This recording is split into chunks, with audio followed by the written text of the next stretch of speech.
Good evening बच्चों। बेटा आज हम लोग बीएससी का लेक्चर नंबर 3 लेकर आए हैं क्वांटम मैकेनिक्स का।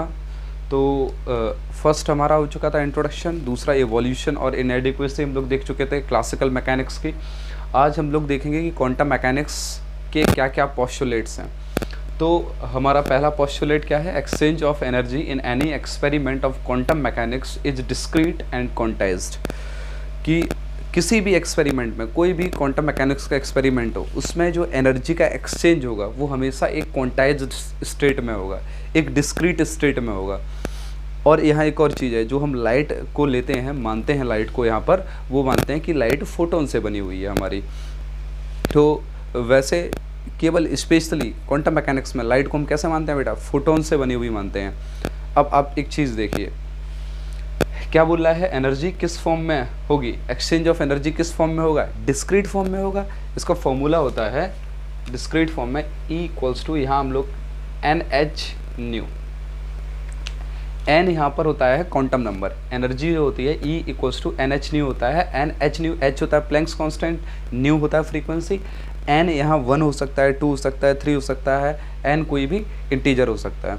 तो एनर्जी एक डिस्क्रीट फॉर्म में एक्सचेंज होगी। डिस्क्रीट, देखिए क्लासिकल मैकेनिक्स में जितना भी हमने एनर्जी का एक्सचेंज देखा है वो कंटिन्यूअस फॉर्म में देखा है, वो कंटिन्यूअस। यहाँ कैसे हम देख रहे हैं? डिस्क्रीट फॉर्म में हो रही है एनर्जी, एक क्वांटाइज्ड फॉर्म में प्रेजेंट है। मतलब या फिर तो वो हो सकती है H1 न्यू, अगर n को हम रखते हैं, n को यहाँ n इक्वल्स टू 1 रख दें तो H न्यू हो जाएगा। अगर n इक्वल्स टू 2 रखते हैं तो हमारे पास क्या जाता है? 2H new. देखिए एनर्जी जो जा रही है, एक्सचेंज हो रही है, वो H न्यू या फिर 2H न्यू, इनके बीच में कोई वैल्यू नहीं ले रही है।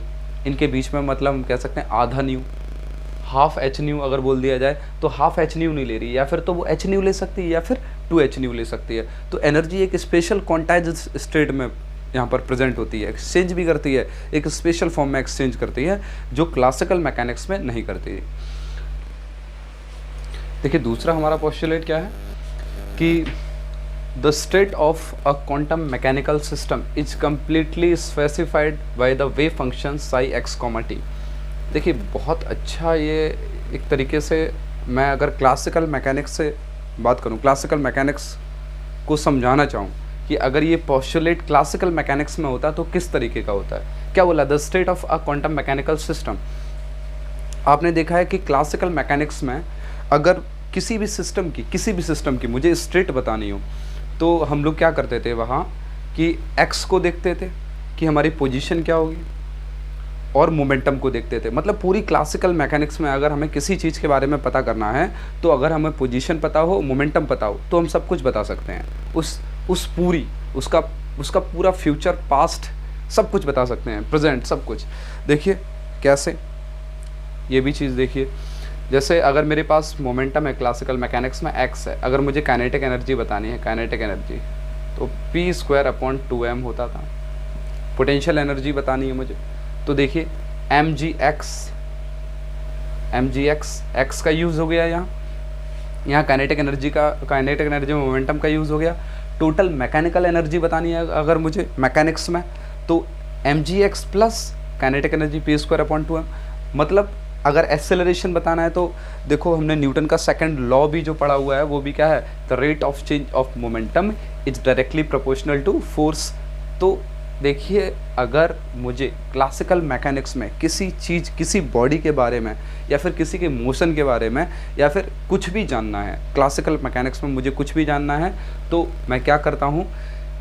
मोमेंटम और एक्स पर जाता हूँ, ये सारी चीज़ों के बारे में बता सकते हैं। कुछ लॉज जो हमने बनाए हुए हैं उन लॉज को लगा के हम क्या करते हैं? उन चीज़ों के बारे में जान लेते हैं। सेम अगर मैं क्वांटम मैकेनिक्स की बात करूं तो क्या होता है? The state of quantum mechanical system is completely specified by the wave function psi x, t। यहाँ भी सेम कहानी, x, t नहीं, हम इसे r, t लिखते हैं। साई r, t, r मतलब x, y, z तीनों हो सकते हैं। अगर यहाँ मुझे किसी भी पार्टिकल की स्टेट के बारे में पता करना है तो मुझे कौन बताएगा? साई बताएगा। मतलब साई यहाँ पर ये एक तरीके का इस वेव का क्या है? आधार कार्ड है। मतलब साई लेकर चल रहा है सारी इन्फॉर्मेशन पूरी क्वांटम मैकेनिकल पार्टिकल की, कि वो क्या कर रहा है, वो क्या कौन सी स्टेट में पड़ा हुआ है, उसका मोमेंटम कितना होगा, सब कुछ इसके अंदर है। अब इसको हम डिफरेंट लॉज में, श्रोडिंगर ने जो वेव इक्वेशन बनाई है, और या फिर हम बोल सकते हैं कि ऑपरेटर्स जो हमने बनाए हैं, ऑपरेटर्स यहाँ लगाएंगे इसके ऊपर और अलग अलग चीज़ें यहाँ से निकल के आएंगी बाहर, बट सारी इन्फॉर्मेशन इसके अंदर है। मतलब टोटल क्वांटम मैकेनिक्स की जो सारी इन्फॉर्मेशन है इस साई के अंदर है। अब देखिए ये साई कैसा फंक्शन है, ये आप विजुलाइज नहीं कर सकते हैं, समझ नहीं सकते हैं, बस ये है। जैसे आपने भगवान को विजुलाइज कर लिया, लेकिन क्या किसी ने देखा है रियलिटी में भगवान कि ब्रह्मा जी के 3 सर ही हैं? हो सकता है वो 5 भी हों, हो सकता है वो 6 भी हों, हो सकता है वो 10 भी हों, कुछ भी हो सकता है। तो ये केवल हमारी थिंकिंग है कि उनके 3 सर हमने दिखा दिए हैं, ठीक है। भगवान भोले के पास त्रिशूल दिखा दिया, त्रिशूल ज़रूरी है उनका इसी शेप में, हो सकता है ये तीनों ऐसे जाके ऐसे मुड़ गए हों, ऐसा भी त्रिशूल हो सकता है। तो सेम बेटा, हमें पता नहीं है कि वो कैसी इन्फॉर्मेशन है, बट ये पता है कि हाँ इन्फॉर्मेशन रखे हुए हैं, तो सेम इसके पास इन्फॉर्मेशन है। अब इस पर हम अलग अलग तरीके के लॉज लगाएंगे तो ये इन्फॉर्मेशन निकाल के देगा। सेम जैसे मोमेंटम और एक्स, ये इन्फॉर्मेशन रखे होते हैं किसी भी स्टेट की क्लासिकल मैकेनिक्स में। अब इसमें हम न्यूटन का लॉ लगा देते हैं, सेकंड लॉ, कि the rate of change of momentum is directly proportional to force. मतलब rate of change of momentum वो किसके बराबर हो गया, उसने क्या दे दिया, फोर्स दे दिया, ठीक है। इसी तरीके से काइनेटिक एनर्जी, अगर मोमेंटम का स्क्वायर करके उसको 2m से डिवाइड कर दें तो हमको वो क्या दे देगा, काइनेटिक एनर्जी दे देगा। सेम कहानी इसकी है। तो ये हमारा सेकंड पोस्टुलेट हो गया। अगर मैं थर्ड पोस्टुलेट की बात करूं तो थर्ड हमारा क्या है, to every observable in classical mechanics, ध्यान से सुनना, to every observable in classical mechanics. Observable होता है क्लासिकल मैकेनिक्स में, अगर मैं बात करूं तो ऑब्जर्वेबल हमारे डायनेमिक वेरिएबल होते हैं, डायनेमिक वेरिएबल्स। एग्जाम्पल हैं आपके जैसे मोमेंटम है, काइनेटिक एनर्जी है, पोटेंशियल एनर्जी है, ये क्या होते हैं, डायनेमिक वेरिएबल्स होते हैं। तो टू एवरी ऑब्जर्वेबल, इन्हें हम क्वांटम मैकेनिक्स में ऑब्जर्वेबल बोलते हैं, कोई दिक्कत वाली बात नहीं है, कोई प्रॉब्लम नहीं। देखिए थोड़े वर्ड्स इसमें भारी भारी यूज़ किए गए हैं, कारण है अगर आप एग्ज़ाम देंगे तो वहाँ एकदम लड़ुआ वर्ड अगर आप लिख देंगे तो कोई मतलब नहीं है, एग्जामिनर लड़ुआ नंबर ही देगा आपको। तो to every observable in classical mechanics there corresponds a linear Hermitian operator in quantum mechanics. अब देखिए क्या होता है कि क्लासिकल मैकेनिक्स में अगर कोई भी डायनेमिक वेरिएबल है तो हमारे पास एक स्पेशल उसका फॉर्मूला आता है, मोमेंटम पता करना है तो P = m/v, फटाक से मोमेंटम निकाल लेते हैं। लेकिन क्वांटम मैकेनिक्स में ऐसा नहीं हो सकता। क्यों नहीं हो सकता ऐसा, कारण है इसके पीछे, क्योंकि क्वांटम मैकेनिक्स में कोई भी चीज़ सर्टेन नहीं है। अगर मैं क्लासिकल मैकेनिक्स में बात करूँ तो जो मोमेंटम है वो x का फंक्शन होता है, मोमेंटम P x का फंक्शन होता है। लेकिन यहाँ अगर मोमेंटम x का फंक्शन नहीं है, क्योंकि अगर मैं मोमेंटम की बात करूं due to Heisenberg uncertainty principle, अगर मैं मोमेंटम को चेक करने जाऊंगा तो किस में वेरिएशन आ जाएगा, x में वेरिएशन आ जाएगा। और अगर मैं पोजीशन को देखने जाऊंगा, मतलब x को देखूंगा, तो मोमेंटम में वेरिएशन आ जाएगा। ये हाइजेनबर्ग अनसर्टेनिटी प्रिंसिपल के कारण इस तरीके से होता है। तो यहाँ हम मोमेंटम नहीं बता सकते हैं। Momentum is not a function of x।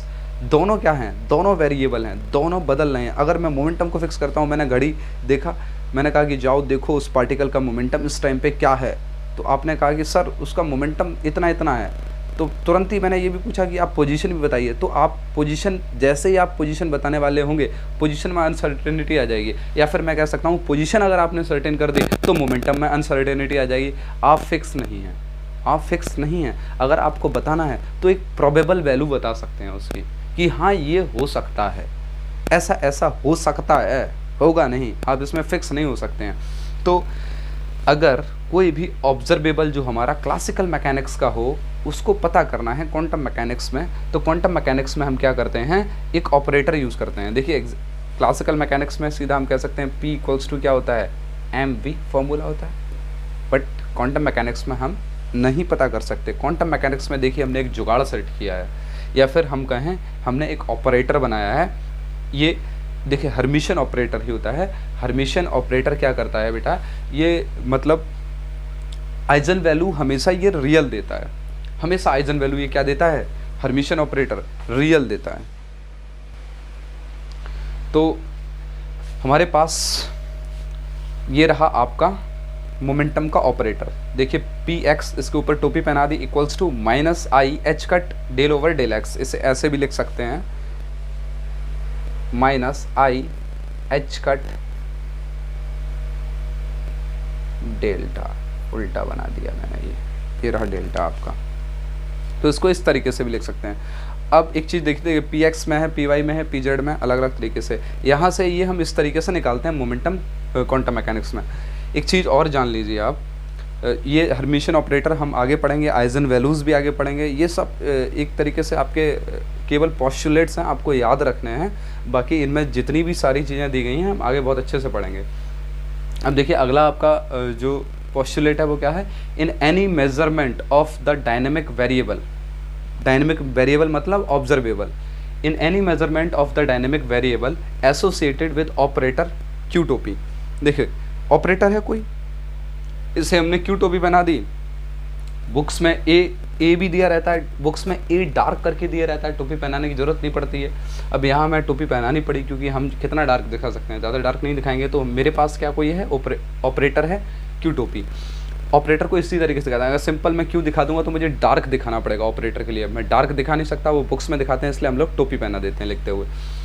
Q in any measurement of the dynamic variable associated with operator q, the values that will ever be observed are the eigenvalues a which satisfy, ये a अलग है, ये a अलग है, वो वाला a नहीं है, ये let be a thing, ये वो a नहीं है, ये a अलग है, which will be observed are the eigenvalues a which satisfy this।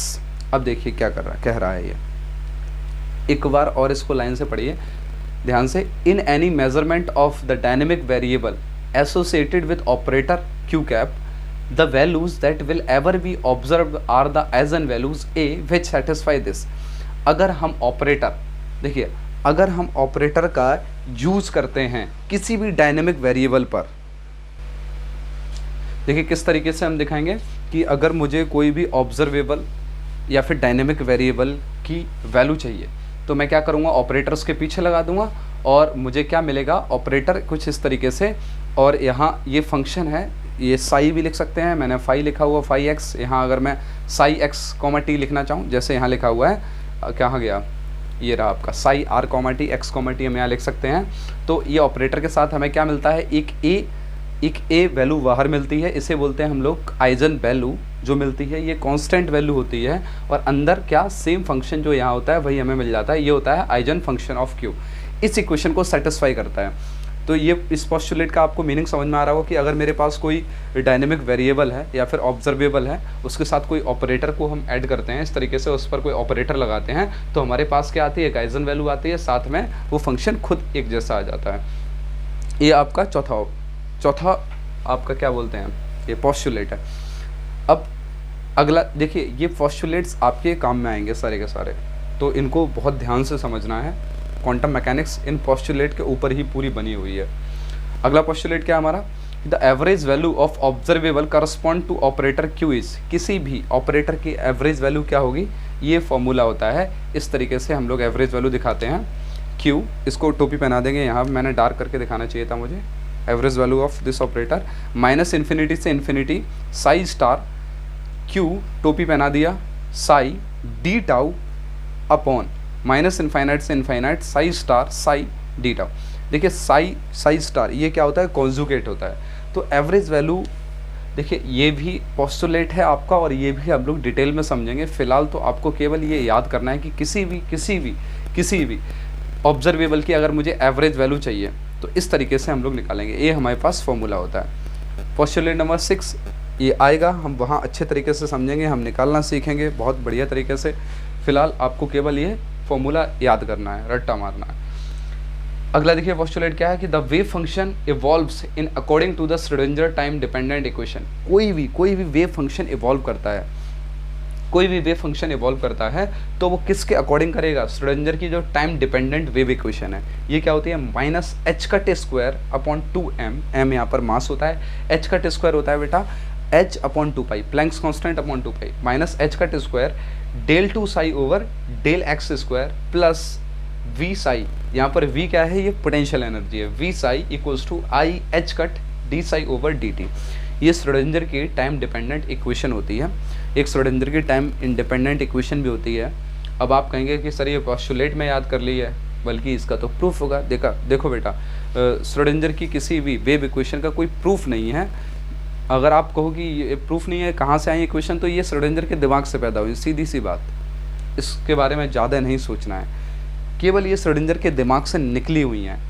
मैं आपको ये पोस्टुलेट श्रोडिंगर की इक्वेशन पढ़ाने के बाद पढ़ाता तो भी ये सही था, और आपको पहले पढ़ा दिया तो भी ये सही है। क्वांटम मैकेनिक्स में आप ये नहीं कह सकते हैं कि किस तरीके से पढ़ाया जाए, या फिर तो मुझे खुद नहीं पता है, जैसा मेरे टीचरों ने पढ़ाया है वो ऐसा ही है कि कोई पहले पोस्टुलेट पढ़ा देता है फिर श्रोडिंगर की इक्वेशन पढ़ाता है, कोई क्या करता है पहले श्रोडिंगर की इक्वेशन पढ़ा देता है फिर उसके बाद पोस्टुलेट पढ़ाता है। तो हमारे टीचरों ने इसी तरीके से पढ़ाया था, सबसे पहले हमें पोस्टुलेट्स पढ़ाए फिर श्रोडिंगर की इक्वेशन पढ़ाई। अगर उल्टा भी पढ़ाते हैं तो भी बेटा गलत नहीं होगा, बिल्कुल वो भी एकदम फिट बैठेगा आपके दिमाग में, आपको अच्छे से समझ में आएगा। अब यहाँ से आपको यहाँ दिक्कत होगी कि श्रोडिंगर की इक्वेशन ये कहाँ से आ गई, तो पहले श्रोडिंगर की इक्वेशन आपको पढ़ाना चाहिए था, बाद में पोस्टुलेट, तो अब भी फिर दिक्कत आती। तो अब क्वांटम मैकेनिक्स में थोड़ा ऊपर नीचे होता रहता है, कोई प्रॉब्लम वाली बात नहीं है, ऐसा इसमें कोई दिक्कत नहीं है। इसमें कन्फ्यूज़ होना, इस सब्जेक्ट में कन्फ्यूज़ होना आपका लाजमी है। टफेस्ट सब्जेक्ट है, कोई दिक्कत नहीं है, लेकिन हम जितना ईजी करके इसे पढ़ सकते हैं उतना ईजी करके पढ़ेंगे। तो ये आपके 6 पोस्टुलेट थे सारे। अब हम कल से देखेंगे एक्सपेरिमेंट्स की, जितने भी एक्सपेरिमेंट्स इसमें स्टार्टिंग जिन एक्सपेरिमेंट से हुई थी, जैसे मैंने आपको बताया था एक फोटो इलेक्ट्रिक इफेक्ट था, कॉम्पटन इफेक्ट था, और आपका जीजर एक्सपेरिमेंट था। ये सारे एक्सपेरिमेंट हम लोग देखेंगे कि किस किस तरीके से क्वांटम मैकेनिक्स का एवोल्यूशन होता रहा, किस तरीके से क्वांटम मैकेनिक्स आगे बढ़ती गई। तो कल हम लोग लेक्चर लेंगे, सबसे पहले अपना देखेंगे फोटो इलेक्ट्रिक इफेक्ट और ब्लैक बॉडी रेडिएशन, दोनों देखेंगे कल। ठीक है बेटा, थैंक यू।